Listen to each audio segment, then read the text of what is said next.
So I am an energy officer and I've accessed the Samanco tool. I've paid a small subscription to gain access to the tool here for Newcastle upon Tyne.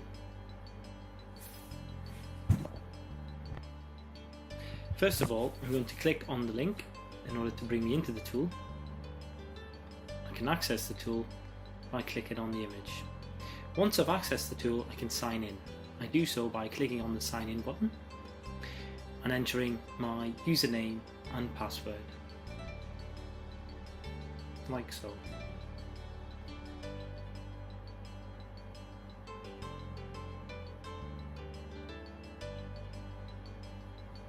Now once logged into the tool, I can use the navigational buttons here to pan out and pan into the tool. So I'm going to quickly pan out of the tool. Here I can see the Newcastle upon Tyne, an aerial view with the River Tyne moving its way through it. First of all, I'm going to select one of the urban indicators. I'm going to select fuel poverty in the first instance, and straight away what I should notice is that the map begins to change colour. So here we have red representing high levels of fuel poverty and green representing low levels of fuel poverty. So very quickly I can get a visual image of the city. Now what I'm doing is panning right into the map. So once I get down to building level, white blocks begin to appear, and these represent buildings on the map.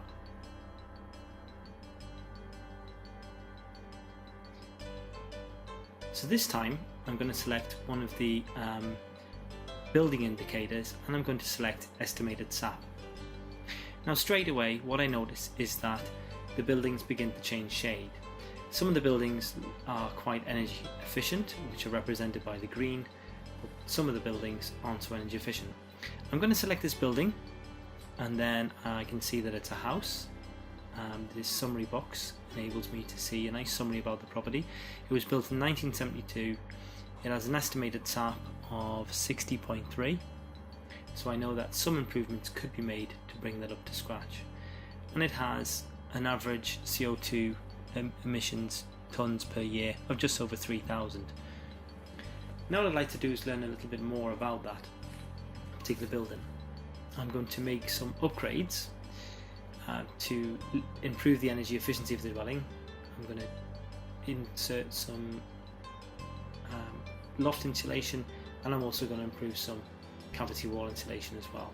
The boiler I'm going to leave by itself because it's quite energy efficient, but I am going to increase the water storage insulation. So now when I recalculate the energy SAP rating, it moves from 60 all the way up to 75.68, so quite a significant improvement.